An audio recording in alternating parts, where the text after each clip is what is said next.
Hello, everyone. President Trump will participate in a roundtable to hear stories of families positively impacted by law enforcement that will be taking place shortly after this briefing concludes. The president stands with our police officers, our men and women across this country who valiantly patrol our streets and protect our citizenry. This president stands on the side of law and order to secure peace in our streets. That has always been his priority and remains so today. Tragically, this weekend we saw a devastating ambush attack against brave law enforcement officers in McAllen, Texas. Officer Edelmiro Garza Jr., who was 45 years old, and Officer Ismael Chavez, who was 39 years old. And while responding to a domestic disturbance call, Officers Garza and Chavez arrived on scene to protect the people that they serve. They were met with gunfire. They were ambushed by a violent and dangerous suspect who horrifically shot before they even drew their weapon or had a chance to call for backup. We honor the lives and the service of Officer Garza and Officer Chavez. This president will always stand on the side of law enforcement and the heroes who protect and serve. And with that, I'll take questions. Rita. Hey, Kaylee, thanks so much. No problem.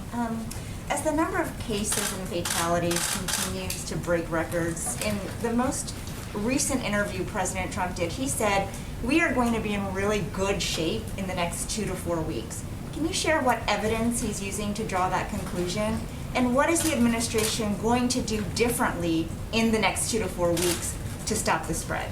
So the one thing I would note is that when you look at the mortality rate, we're seeing that our efforts here at the federal government have been working. And to give you an example of that, when you look at New York and New Jersey, there were 21 deaths for every 1,000 cases, 20 deaths for every 1,000 cases in the case of New Jersey. Those were the ratios we were seeing just a few months ago. Now New York and New Jersey are down 1.7 per 1,000 and 1.8 per 1,000 respectively. And moving beyond New York and New Jersey, we're seeing in Florida, for example, though they have 12 cases for every 1,000, it is 0.2 mortality for every 1,000 cases. In Arizona, 0.3 deaths for every 1,000 cases. So we are seeing that our therapeutics are working, that dexamethasone and convalescent plasma and remdesivir are working, and that's something good, and it's something that the president takes note of.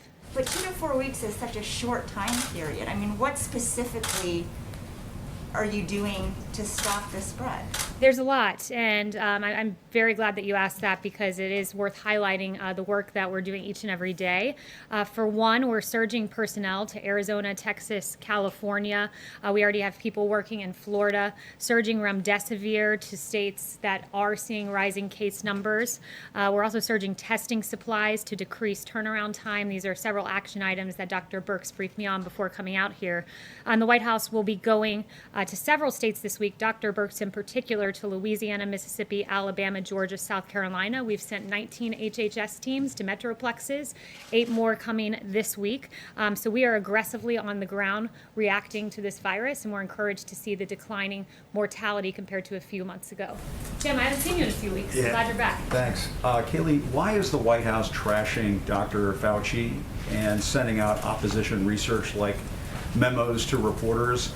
The president has gone off on anonymous sources in the past.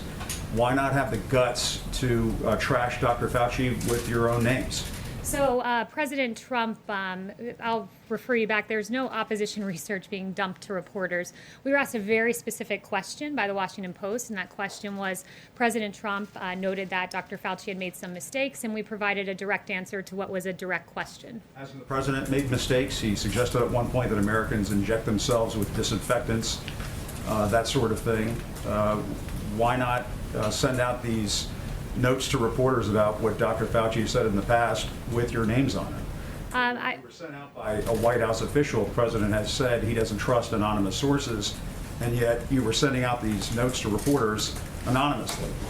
Look, I would note that in terms of the president and his record on coronavirus, he stands by the actions and the steps he's taken in this historic response. You have Dr. Fauci, who said that the record of this president is impressive.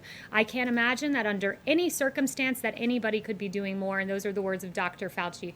We provided a direct response to a direct question, and that's about it. And to the notion that there's opposition research and that there's Fauci versus the president couldn't be further from the truth. Dr. Fauci and the president have always had a very good working relationship. Just a separate subject very quickly. Does the president or the administration plan to make it very clear to the Russian Federation that there should not be bounties placed on the heads of American soldiers serving in Afghanistan? We make that clear each and every day to every country around the world that this president will always stand by our law enforcement. No one's been tougher on Russia. Not law enforcement. I'm talking about military soldiers, U.S. yes, forces of course, overseas. that's what I'm saying. Our U.S. forces. Not just any country, the Russians. Will you tell Each and the every Kremlin country, and but President what you're Putin getting at, not to put bounties on the heads of American what soldiers? you're getting at, of course, we tell each and every country that, but what you're getting at is uncorroborated intelligence, and you're treating it as if it were true. To this day, there are varying views on the Russian bounty intelligence. DOD, NSC, and the ODNI all pointing that out. I'm not going to answer a question based on unverified intelligence, but rest assured, every country in this world is put on notice that bounties on the heads of U.S. troops is unacceptable, and this president will stand for U.S. troops at home and abroad. Yes. Just to close the loop on Dr. Fauci, does the president still appreciate the advice that he gets from him? Certainly. Dr. Fauci is one of many on the task force who provides advice. And I would note, Dr. Fauci is an epidemiologist, an infectious disease expert, and he provides his opinion there. You also have other experts like Dr. McCann's Katz, who are behavioral health experts who provide opinions about the holistic health of the child, and she's been a voice for reopening schools and the damage long-term lockdowns can do. You have Dr. Mansuf Salawi, who's working on the vaccines. So there are a number of scientists who are experts in various issues and various specialties, but the president takes the full opinions of the task force and the varying opinions sometimes and moves forward in a way he thinks is best for this country, like he did with the China travel ban. Secondly, Kayleigh, the travel ban with Canada expires in about a week. Is that going to be extended? Or are you talking with Canada about that? So no announcements now for our plans with Canada. Yes, Arizona has more new cases of coronavirus than any country in the world, more than the European Union as a whole. So isn't by that metric the United States not doing as well as other countries in handling this? No, because when you lead the world in testing, that means that you identify more cases. Deaths are starting to And rise. I would note, well, you talk about deaths. I can give you that particular information, which Dr. Birx gave to me before running out here, which is in Arizona, you have 17 cases per 1,000 population and 0.3 deaths per population, which means our therapeutics are working, and we're in a better place today than we were before. Shirley Bird, a school teacher in Arizona, died, however, when she was following all the rules. She wore a mask, she wore gloves, she was teaching summer school, she got it, died.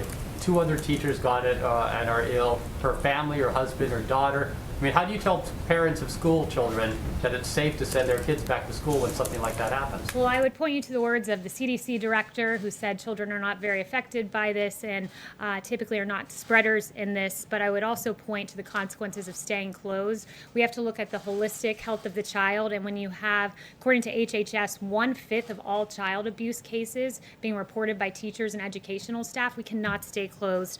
When you have DC Family Child Agency talking about a 62% decrease in abuse cases being reported, you cannot stay closed. When even the AAP, American Academy of Pediatrics, talked about morbidity and mortality if schools stay shut down, and 70 to 80% of children with mental health diagnoses receive their care in schools. The consequences are grave if we stay shut down. And there's a way for essential workers to go back to work just as our meatpacking facilities did, just as you all in the media are essential workers. We believe our teachers are as well. Can you really say that the rise in testing accounts for the rise in the number of cases?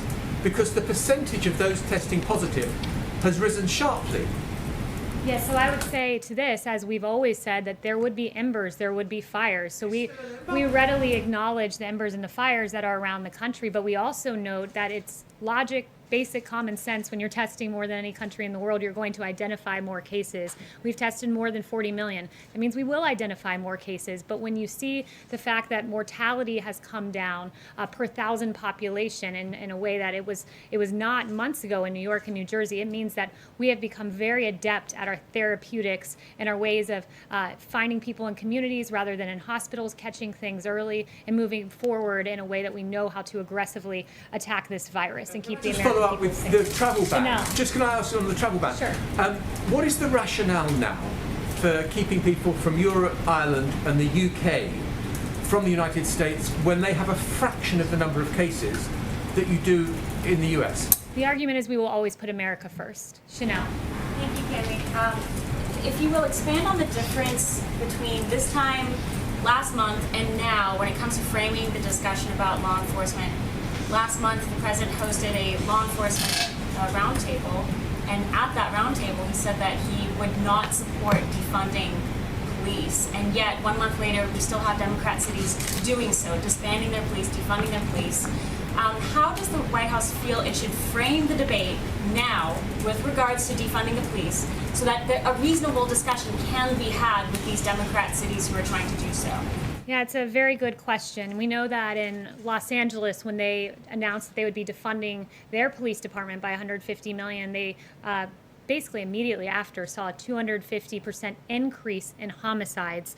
When you have people out there like Representative Ilhan Omar saying we have to completely dismantle the police and police are a cancer, this is not how we should be talking about our heroes. You have, most egregious of all, really, Congresswoman Alexandria Ocasio-Cortez saying defund the police means defund the police. She criticized, of course, the announcement of $1.5 billion being taken down from NYPD. And this weekend, when faced with, there were 28 shootings in New York, 600% increase from this time last year.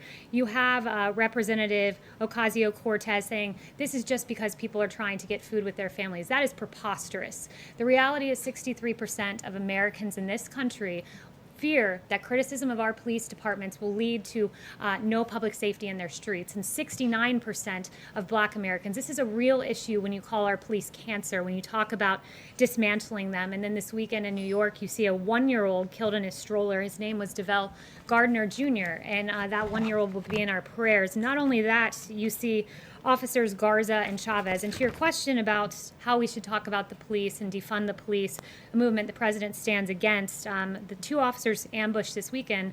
One of them, Officer Chavez's daughter, wrote a very touching tribute online. She said, "Words cannot describe the pain I'm in, but I'm glad my dad is at peace. You are an amazing man, and anyone who ever came across you knew that. I'm going to miss you so much. You died doing what you love most. You died a hero." And those touching words were written by Savannah Chavez. And I know she received vile and outrageous comments online that were absolutely atrocious for a touching sentiment to her dad. I want Savannah to know your dad is a hero. His police department should never be defunded because most of our police officers are good, hard-working men and women and heroes, much like Savannah's dad. We'll be praying for you, Savannah. Thank you, guys. Kaylee, what is the administration hoping to do about